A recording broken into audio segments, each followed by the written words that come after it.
양자 컴퓨터가 비트코인을 망가뜨릴 거다. 뭐 이런 헤드라인 한 번쯤은 보셨죠? 이게 사실 좀 불안하잖아요. 그래서 오늘은요, 이런 막연한 두려움은 잠시 접어두고 데이터를 딱 놓고 한번 제대로 파헤쳐 보겠습니다. 이 위협이라는 게 대체 뭔지, 그리고 우리 같은 장기 투자자 입장에서 뭘 어떻게 준비해야 하는지 아주 명확하게 알려드릴게요. 근데 되게 놀라운 게 뭔지 아세요? 이 고민이 사실 비트코인이 처음 나왔을 때부터 있었다는 거예요. 창시자인 사토시 나카모토가 2010년에 벌써 양자 컴퓨터 얘기를 했어요. 그러면서 뭐라고 했냐면 이건 갑자기 닥칠 재앙 같은 게 아니고 서서히 대비해야 하는 진화의 과정일 거라고 말이죠. 바로 이 통찰, 여기서부터 오늘 분석을 시작해 보겠습니다. 그래서 오늘 우리가 할 일은 딱 하나입니다. 이 양자 위협을요, 언제 터질지 모르는 시한폭탄으로 보는 게 아니라 차근차근 따라갈 수 있는 로드맵으로 다시 그려보는 거예요. 이렇게 관점을 바꾸면요, 막연한 공포 대신에 우리가 뭘 봐야 하고 언제 움직여야 하는지 아주 구체적인 전략이 보이게 됩니다. 자, 그래서 오늘 이런 순서로 진행할 겁니다. 먼저 큰 그림부터 볼게요. 양자 기술이라는 게 어떻게 발전해 왔는지 짚어보고 그 다음에 현미경을 들이대듯 지금 당장 비트코인의 취약점이 어느 정도인지 숫자로 확인해 볼 거예요. 그리고 나서는 미래 로드맵과 방어 전략을 살펴보고 마지막엔 그래서 뭘 해야 하는데에 대한 답, 바로 실행 가능한 투자자 체크리스트로 딱 정리해 드릴게요. 자, 그럼 첫 번째 이야기부터 시작해 볼까요? 우리가 꼭 기억해야 할 원칙이 하나 있어요. 뭐냐면 세상을 바꾸는 기술은 절대로 하루아침에 뿅 하고 나타나지 않는다는 겁니다. 양자 컴퓨터도 마찬가지고요. 사실 이건 비트코인의 역사를 돌아보면 너무나 명확하게 알 수 있는 사실이에요. 한번 보세요. 우리가 아는 비트코인, 2009년에 갑자기 하늘에서 뚝 떨어진 게 아니잖아요? 그 이면에는 무려 40년에 걸친 암호학, 그리고 분산 시스템 연구가 차곡차곡 쌓여 있었던 거죠. 그러니까 양자 컴퓨팅도 똑같다고 봐야 합니다. 어느 날 갑자기 나타나는 게 아니라 오랜 시간에 걸쳐서 발전하는 하나의 여정이라는 거죠. 자, 그럼 이런 큰 그림은 잠시 접어두고 이제 바로 지금의 데이터를 한번 들여다보죠.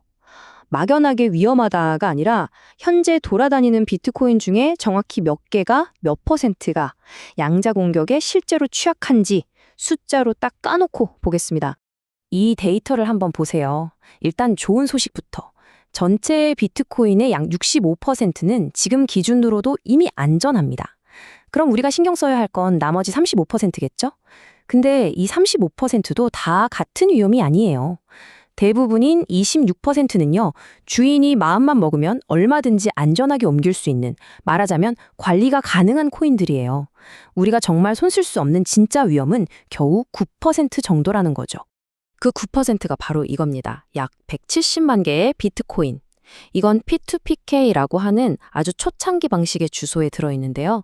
문제가 뭐냐면 공개키가 그냥 블록체인에 다 드러나 있다는 거예요. 그래서 양자 컴퓨터가 나오면 바로 공격 대상이 될 수 있죠. 물론 대부분은 이미 주인을 잃어버린 잠자는 코인으로 보고 있습니다. 그리고 아까 말씀드린 더 중요한 26%, 이게 바로 약 520만 BTC인데요.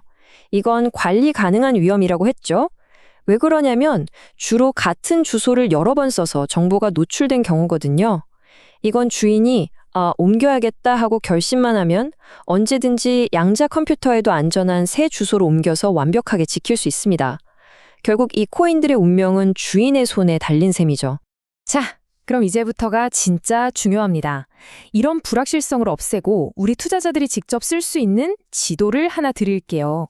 바로 양자 기술의 발전을 5단계로 명확하게 나눈 퀀텀 로드맵입니다. 각 단계가 비트코인에 뭘 의미하는지 아주 쉽게 보여드릴게요. 이 로드맵은 지금 바로 이 실험 단계인 0단계에서부터 시작해서요. 나중에 정말로 암호를 깰 수 있는 강력한 양자 컴퓨터가 등장하는 단계까지 과정을 보여주는 거예요. 여기서 제일 중요한 건 뭐냐면 각 단계가 우리한테 자, 이제 다음 단계로 넘어가니까 준비해! 하고 명확한 신호를 준다는 겁니다. 그리고 지금 우리는 어디에 있다? 네, 바로 이 시작점 0단계에 있습니다. 자, 처음 3단계. 그러니까 0, 1, 2단계는요. 우리가 그냥 지켜보는 기간이라고 생각하시면 돼요. 현재인 0단계와 가까운 미래인 1단계에서는 비트코인에 대한 직접적인 위협은 사실상 없다고 봐도 됩니다. 왜냐하면 양자 기술이 처음 돈을 버는 분야는 암호 해독이 아니라 신약 개발이나 신소재 개발 같은 곳일 테니까요. 그러다 2단계, 즉 다른 약한 암호가 깨졌다는 뉴스가 나오면 그때가 바로 우리가 이제 슬슬 움직일 때가 됐구나 하고 준비를 시작해야 하는 신호탄인 겁니다. 패닉할 필요가 전혀 없어요. 우리 투자자들한테 진짜 중요한 건 이 3단계와 4단계의 차이를 아는 거예요. 3단계는 비유하자면 자산이 서서히 갉아먹히는 단계입니다. 아까 봤던 그 취약한 코인들이 공격받기 시작하는 거죠. 하지만 이건 수년에 걸쳐서 아주 느리게 일어날 가능성이 커요. 하지만 4단계는 차원이 다릅니다. 이건 네트워크 마비예요. 우리가 보내는 거래가 10분 만에 뚫려버린다면 그건 비트코인이라는 시스템 자체가 무너지는 거잖아요. 그러니까 우리의 목표는 명확합니다. 4단계가 오기 아주 한참 전에 모든 업그레이드를 끝내는 거죠. 자, 지금까지 위협에 대해서 충분히 알아봤으니까 이제 해결책 얘기를 해봐야겠죠? 정말 다행인 건 비트코인 커뮤니티가 그냥 손 놓고 기다리고만 있는 게 아니라는 겁니다. 이미 아주 강력한 방어 전략들이 착착 개발되고 있어요. 그 방어 전략의 핵심이 바로 이겁니다. PQC, 우리말로는 양자내성 암호라고 하는데요. 이건 단순히 비트코인 하나 살리자고 만든 기술이 아니에요. 미래의 인터넷 전체를 양자 컴퓨터로부터 지키기 위해서 전 세계 암호학자들이 몇 년 동안 머리를 맞대고 만들어온 차세대 보안 표준 같은 겁니다.